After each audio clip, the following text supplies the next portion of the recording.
Hello, this is a case of a 70-year-old patient with prior operation in the base of the tongue and known chronic subdural hematomas. You can see the trepanation holes frontoparietally, which are old from the previous surgery. The chronic subdural hematomas are quite even. They measure up to 3 to 4 millimeters, and they also are present infratentorally. You can see the subdural hematomas even better on this flare sequence. So this is the subdural hematoma. The subdural space is potential anatomical space that opens only if there is some kind of hemorrhage. And this black is the subarachnoidal space. So these are well-defined chronic subdural hematomas, not very large. Moreover, on the postgadolinium T1 sequence, we can see that there is a general dura enhancement, something that you can expect in case of the chronic subdural hematomas as reactive, but it can also be other ways round.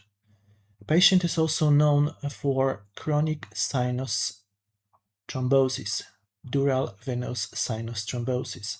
So what you can see on the left side, normal side, you can see the jugular foramen, vena jugularis interna, the sigmoid and transverse sinus with a normal contrast enhancement. Here you can see on the right there is a void of contrast, and centrally in the sinus, in the level of the foramen jugulare and sinus sigmoideus, you can see the flow voids. This is consistent with the chronic dural sinus thrombosis. You can see it also on the coronal images very nicely. You can see distended jugular vein on the right side, and you can see it also on the sagittal imaging. So we have two findings: chronic subdural hematomas. We have chronic dural sinus thrombosis. Then when we look a little bit further, we have a finding in the adenohypophysis, which is looking like a cystic structure with high signal on flare, low signal on T1. Moreover, we see bulging upwards of the adenohypophysis that is touching the chiasm centrally. And on some projections, although it is not imaging for hypophysis, you can see a sediment level in the cystic structure in adenohypophysis, which is consistent with a prior hemorrhage, deposits the blood sediments. And up to this moment, we are a bit confused. What is first, what is second? We can also see that the cerebellar tonsils are lower positioned than normal. There is slight ectopy, but not Chiari-1 malformation type. We can see that the ventricle system is of normal size and the sulci have normal size. So this whole picture gives an idea that the patient most likely suffers from spontaneous intracranial hypotension. Now, intracranial hypotension is most often caused by the CSF leakage, so leakage of the cerebrospinal fluid. This causes the decrease hypotension of the pressure inside the brain.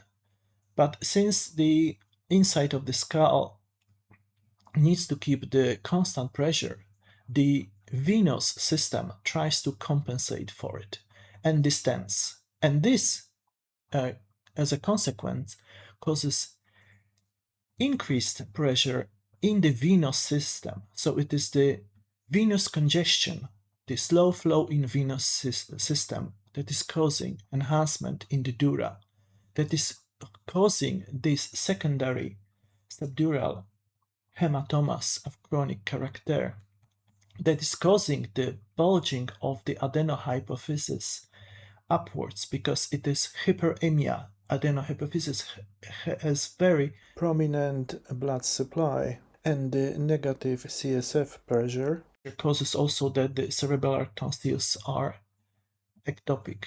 We can look at the previous scan from 1 year before. So on the left you have the current image, on the right you have the prior image. You can see that there is slight increase in the subdural hematomas. They are a bit thicker, they are enhancing a little bit more, and the previously commented sediment is the same like before.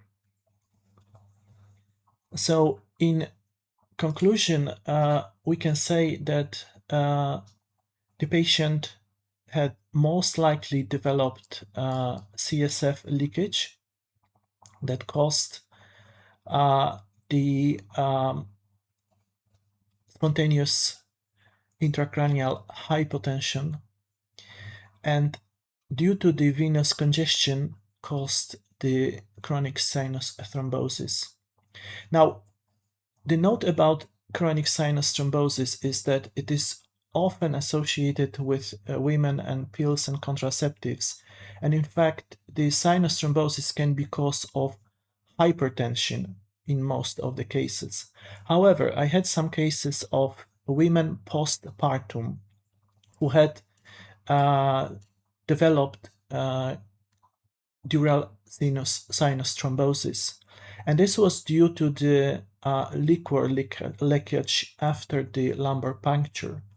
So the mechanism was also like in this patient, that we have CSF leakage. This causes drop in the intracranial pressure, which is compensated by venous system that is causing venous congestion, slow blood flow in the venous system, and this is causing sinus thrombosis. Okay, if you like this kind of teaching case presentation, I welcome you to look at my previous cases. Like and subscribe, and I will see you in the next one.